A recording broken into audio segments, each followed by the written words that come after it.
बिहार में चुनाव है और चुनाव को लेकर अब देखिए किस तरह से पॉलिटिक्स तेज हो गया है। दरअसल आपने देखा होगा कि बिहार में भोजपुरी के सुपरस्टार कहे जाने वाले पवन सिंह चरण वंदन कर लिए हैं उपेंद्र कुशवाहा का, लेकिन इस पर कई ट्रोलर्स ने ट्रोल भी किए कि पवन सिंह झुक गए। लेकिन पवन सिंह का जवाब आया कि काहे नहीं, वो बड़े थे इसलिए मैंने पैर छू लिया। लेकिन खैर जाने दीजिए, ये संस्कार है अपने भारत का कि बड़ों को आदर करना चाहिए और पैर छूकर ही प्रणाम करना चाहिए। अब आइए आते हैं मेन मुद्दा पर कि मुद्दा क्या है। उससे पहले मेरा नमस्कार, मैं हूं चंदन भारती और आप देख रहे हैं सिटी योग न्यूज। दरअसल इस मुद्दे पर मैं बात करने जा रहा हूं ज्योति सिंह ने एक पोस्ट किया है और पोस्ट भी बहुत ही एक बार फिर से भावनात्मक पोस्ट है। मैं बता दूं कि ज्योति सिंह पवन सिंह की पत्नी हैं, लेकिन बीच बीच में कभी कभी तलाक वाला मामला भी आ जाता है।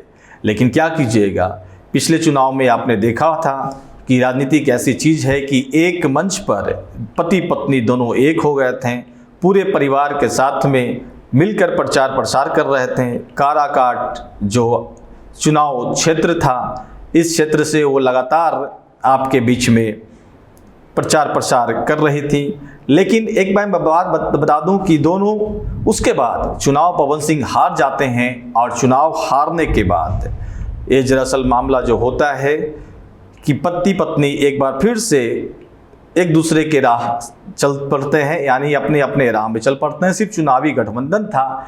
अब ज्योति सिंह ने आज पोस्ट क्या किया है जरा गौर फरमाइएगा। प्रिय पतिदेव श्री पवन सिंह जी, मैं कल आपसे एवं आपके परिवार से मिलने आपके निवास स्थान लखनऊ में आ रही हूं।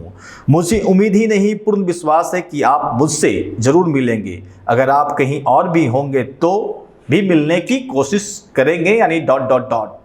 अब देखिए, पिछले बार भी लगातार भावनात्मक पोस्ट उनकी पत्नी कर रही हैं कि पवन सिंह से मुलाकात हो जाए। तो क्या यह माना जाए कि इस बार पवन सिंह तो चुनावी मैदान में होंगे ही होंगे, क्योंकि उन्होंने राइज एंड फॉल शो को बीच में ही छोड़कर जनता के सेवा के नाम पर एक बार फिर से वो आ गए। अब देखिए, पति पत्नी एक बार फिर से मुलाकात होती है या नहीं, या वो बड़ा सा संसदीय क्षेत्र था जिसके वजह से पत्नी को भी एक बार फिर से मिलाना पड़ गया था। विधानसभा का इस बार चुनाव लड़ेंगे पवन सिंह।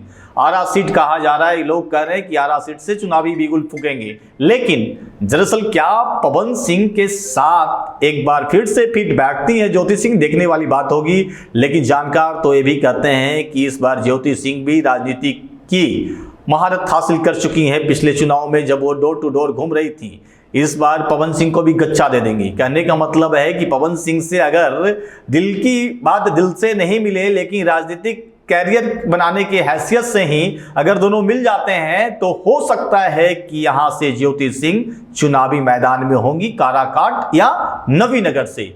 इसके लिहाज से भी ये मुलाकात मायने निकाले जा रहे हैं कि अगर ये मुलाकात होता है तो ज्योति सिंह प्रस्ताव दे सकती हैं कि पिछले चुनाव में आपको पूरे परिवार के साथ में हमने मदद किया था पतिदेव जी, लेकिन अगर आप इस बार अगर चाहें तो आप मेरा भी मदद कर सकते हैं। मैं भी चाहती हूं चुनाव लड़ने के लिए काराकाट या नवीनगर से। लेकिन ये देखने वाली बात होगी, क्या पवन सिंह जी हामी भरते हैं, क्या पवन सिंह जी अपनी राह चलते हैं, क्या पवन सिंह जी अपनी पत्नी को एक बार फिर से राजनीतिक के लिए ही अपनाते हैं या नहीं अपनाते हैं, ये देखने वाली बात होगी। लेकिन ट्रोलर्स पवन सिंह के तो कहते हैं कि जब दूसरे नेता के जो आपके दुश्मन थे उसके पैर में आप झुक गए, तो पत्नी के साथ में एक बार फिर से मिलान क्यों नहीं हो पा रहा है, क्यों आपसी रजामंदी सहमति नहीं बन पा रही है। तमाम ट्रोल्स में भी दुख है। अब तो देखने वाली बात होगी, चुनाव ज्यों ज्यों नजदीक आ रहा है और तमाम जितने राजनीति करने वाले, अब तो इतने भोजपुरी में स्टार हैं जो कि राजनेता बनने की इच्छा मंशा रखे हुए हैं, चाहे रितेश पांडे हो, खेसारी लाल हो,